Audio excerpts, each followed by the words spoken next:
Investing should be easy, right? For most people, though, the process of investing can be daunting. And savvy investing? Impossible. Here at Alliant Retirement and Investment Services, we don't think it should be that way. So we asked two of our financial consultants to share their advice with you so you can spend your time enjoying your life, career, and family. With over a decade of experience in wealth management and a career as a Wall Street analyst, Christian Chapluha helps clients think through their investment strategy and work towards achieving their goals. I believe success in investment management centers around knowledge and confidence. Using history and math, we develop an investment plan to help our clients pursue their goals while managing risk. With more than 20 years of experience in the financial services industry, Tom Davia wants investors to know the importance of having and updating a comprehensive wealth management plan. My approach is very matter of fact. I'm never pushy or high pressure. My goal is to educate each person and show them how each piece of the investment plan will benefit them. Christian and Tom are here to walk us through the fundamentals of investing so we can make informed and better decisions with our money and what we need to do to prepare for the road ahead. Hi there, I'm Brooke Jakey. I'm not only the producer of this podcast, I work full-time, I'm a mom and a wife and a daughter of two retired parents. I think a lot about planning for my family's future and making sure my parents will be set as they get older. I'm happy to be here with our experts and hosts, Christian and Tom, to ask the questions I think a lot of us have. Hello, and welcome back to Invest Savvy, advice you need to know. In our last episode, we started discussing how to choose a financial advisor, or as our team members are called, financial consultants. Today, we're continuing that discussion, and by the end of this episode, Christian and Tom will help us all answer the question, how can I tell if an advisor is a good fit for me? We ended episode 1 with Christian saying that anybody that's thinking of investing on their own has to ask themselves a few questions. And if you missed episode 1, you can go back to our website at ARIS.Alliantcreditunion.com/podcast and listen to it there. Go on. We'll wait. Okay, Christian, we've restarted the clock and we're ready for your questions. Building on our first episode and the investment process, we always want to understand our research methodology. It should be more than just talking to your neighbor or spending time on social media. Is it quantitative analysis, technical analysis, or fundamental analysis? And then we have a few more things to consider. Okay, but wait, I got lost in all the analyses. Well, that's exactly the issue. It all comes down to how do we make buy and sell decisions? How do we execute those investment choices? And how do we manage the risks in our portfolio? For instance, if you wanted to trade the idea of a growing pandemic, do you buy pharmaceutical stocks or do you sell airline stocks? Also, do you buy a basket of stocks or individual names? How do you diversify? Do you spread your risk by putting a little bit into a lot of things? Or do you use instruments such as options to hedge your downside? I'm starting to understand, but I know it would help to have someone explain my choices to me.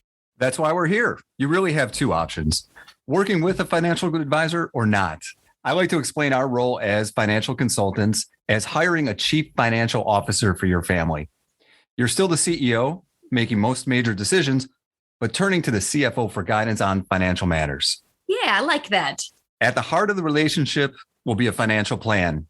This is a living, breathing document that we're going to update over time as your life transitions into different phases.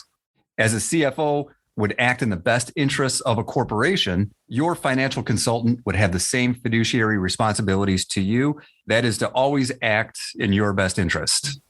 Fiduciary. I'm hearing that term a lot lately. Let's talk simplest of terms. What is it?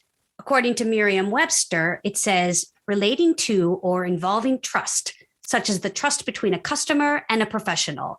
Well, that sounds like a no-brainer to me. Of course I want that. Christian, can you explain further? Why is that even a thing? The fiduciary responsibility for an advisor is partly driven by their securities licensing. So in the case of Tom and myself, most everybody on our team, we have what's called a Series 66 license. And that makes us an IAR, an investment advisor representative. And why that's important is because for fee-based accounts, for portfolios that we manage, and for any other advice that we offer, our first and foremost duty is to the client. That means that we're not thinking about our compensation. Ethics are also very important, and they go hand in hand with the fiduciary responsibility. Why would I work with someone who wasn't a fiduciary?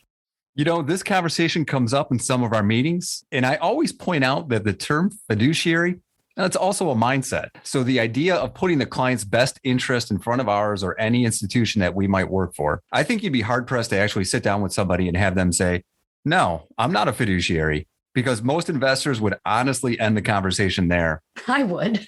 So I think when you engage in the conversation, you're going to hear, yeah, we're a fiduciary. We're going to do what's in your best interest, but you need to look at the whole picture and decide if you want to work with that advisor. Tom, I had this exact same conversation with a member just yesterday. Again, we need to consider the company advisor works for, their experience, licensing, professional designations, any references if possible. All the things that increase confidence in this really important relationship. Just Google them, or is there a better way? Yes, there's a better way. And two things quickly come to mind. The first is my LinkedIn profile, and that details my professional and educational experience, which most advisors should have available. The second resource to use is the FINRA Broker Check website. And FINRA stands for? FINRA stands for the Financial Industries Regulation Authority. And there's a link to FINRA Broker Check on our website, ARIS.AlliantCreditUnion.com. And Brooke, this is so easy.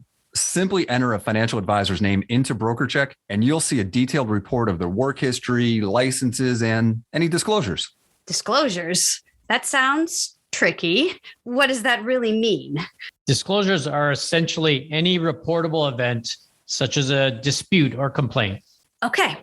I'm on the FINRA website, and it says disclosures can be customer complaints or arbitrations, regulatory actions, employment terminations, bankruptcy filings, and certain civil or criminal proceedings that they were a part of.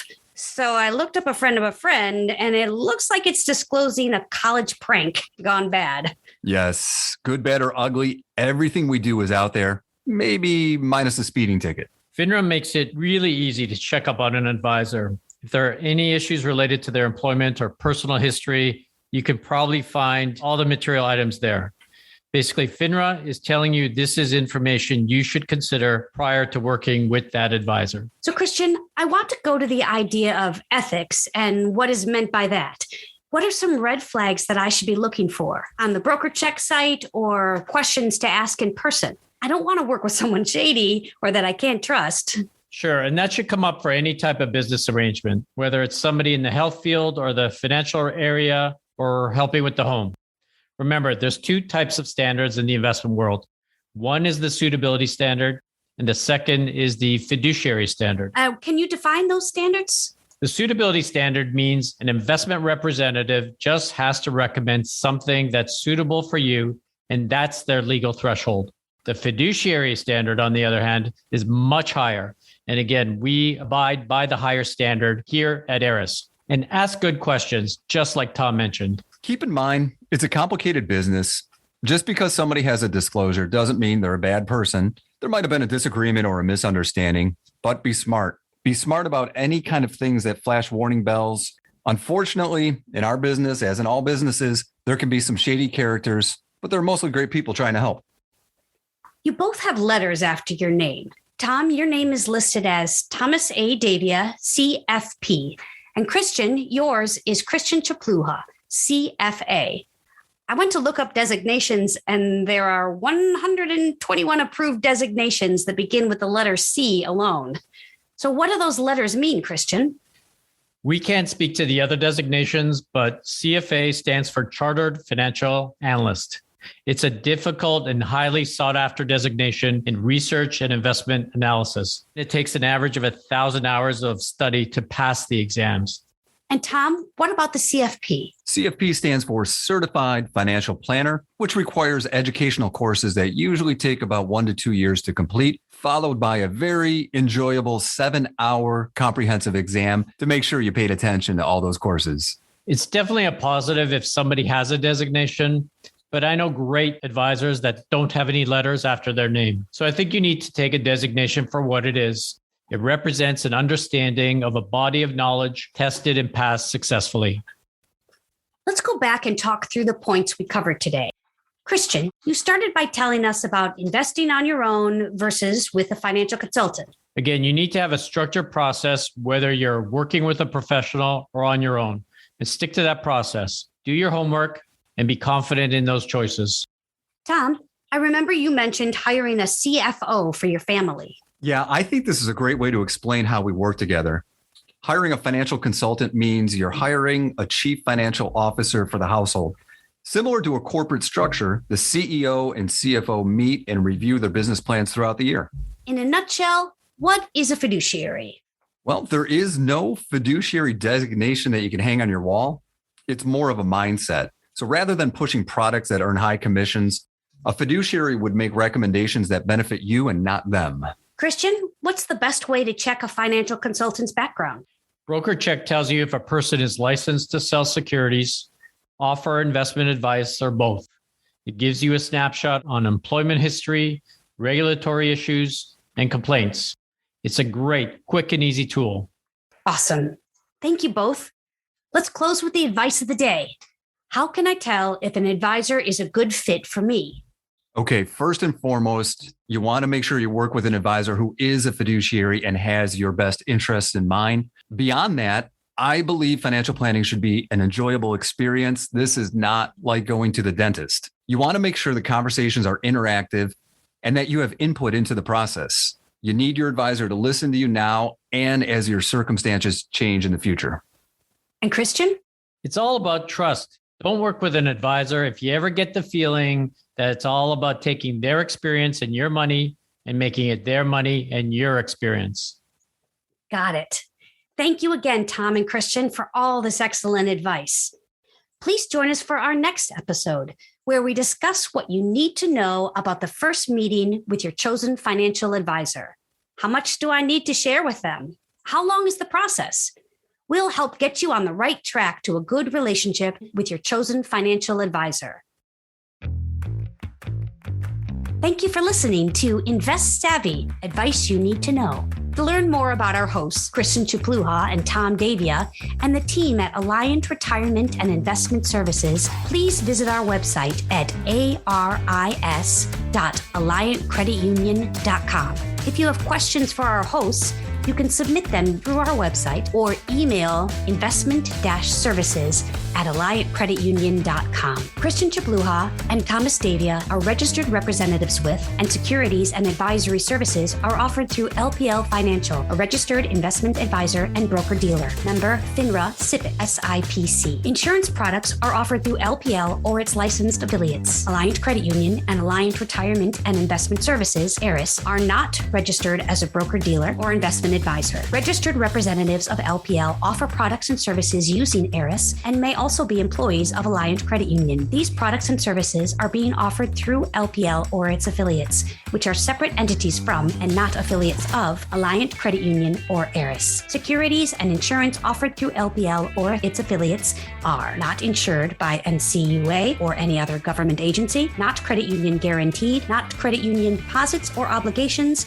may lose value. The opinions voiced in this podcast are for general information only and are not intended to provide specific advice or recommendations for any individual. To determine which strategies or investments may be suitable for you, consult the appropriate qualified professional prior to making a decision. Investing involves risk, including the potential loss of principal. No investment strategy can guarantee a profit or protect against loss.